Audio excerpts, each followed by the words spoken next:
నమస్కారం NSTV news కి స్వాగతం. నా పేరు సంధ్య. ఇక వార్తల్లోని ముఖ్యాంశాలను ఇప్పుడు చూద్దాం.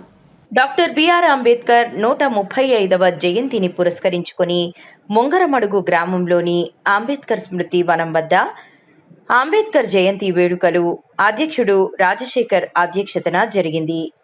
ఈ సమావేశానికి 170 గొల్లపల్లి సర్పంచ్ కోకా ప్రకాష్ నాయుడు ముఖ్య అతిథిగా విచ్చేసి ప్రసంగించారు. ఈ సందర్భంగా ఆయన ప్రసంగిస్తూ యువత అంబేద్కర్ను స్ఫూర్తిగా తీసుకోవాలని, చదువును నిర్లక్ష్యం చేయరాదని ఆయన సూచించారు. బడుగు బలహీన వర్గాలు మాత్రమే చేస్తున్నారు అంటే అందరూ చేయాలి, అందరికీ ఆ పుస్తకం వర్తిస్తుంది. అయితే భారతదేశంలో మన దళితులు బలహీన వర్గాలు మాత్రమే చేస్తున్నారు.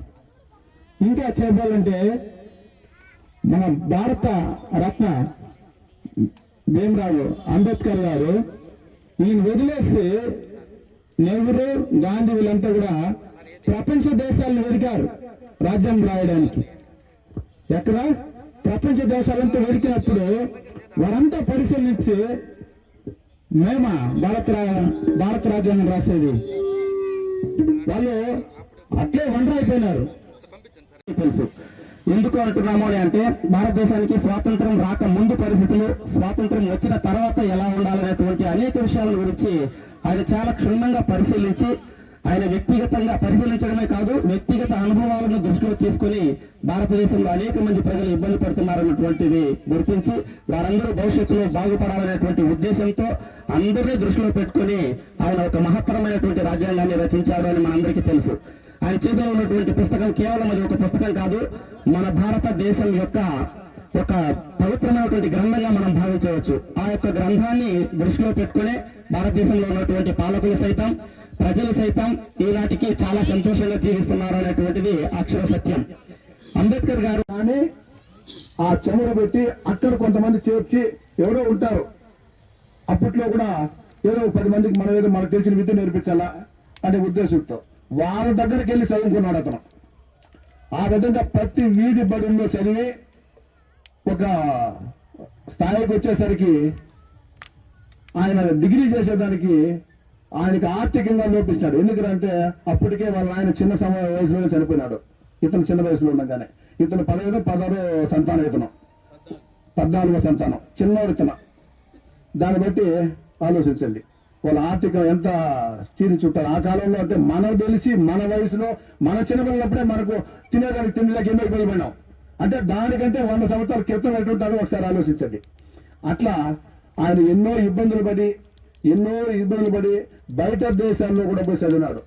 ఎన్నో రకాల చదివి డిగ్రీలన్నీ పొంది, ఎన్నో రకాల డిగ్రీలు పొంది ఆ విధంగా ఆయన ముందుకు వస్తే మన బ్రిటిష్ వాళ్ళు తెల్లవారు మన పరిపాలించేవాళ్ళు ఎంతో మన వాళ్ళు హిందువులు అనేవాళ్ళనిగా మన భారతీయులు అనేవాళ్ళని చాలా చిన్న చూపు చూసేవాళ్ళు. ఎంత పనికి రాకుండా చూస్తారు అంటే వాళ్ళు కనీసం వాళ్ళకి ఎదురొస్తే కూడా మనం టక్కని పక్కకు పోయి దండం పెట్టుకొని కూర్చోవాలా, అంత విధంగా వాళ్ళు పరిపాలించేవాళ్ళు మన వాళ్ళని.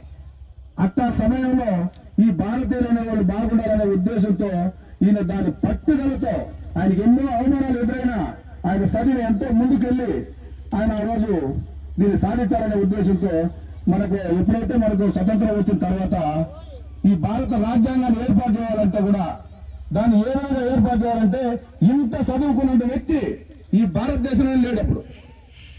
ఆ సమయంలో సక్రమంగా కూడా భారతదేశాన్ని విడిగొట్టలేదు వాళ్ళు, అన్ని రకాలుగా అంటే వేరే వేరే దేశాలతో కలిపినింది. ఆ సమయంలో ఆయన ఏం చేశాడంటే ఈయన పాకిస్తాన్ లో పోయి, పాకిస్తాన్ తెలుసు మన పక్కన దేశం, అది కూడా భారతదేశంలో ఉంది. అక్కడ పోయి డిగ్రీ చేస్తున్నాడు, ఒక చదివినాడు అక్కడ.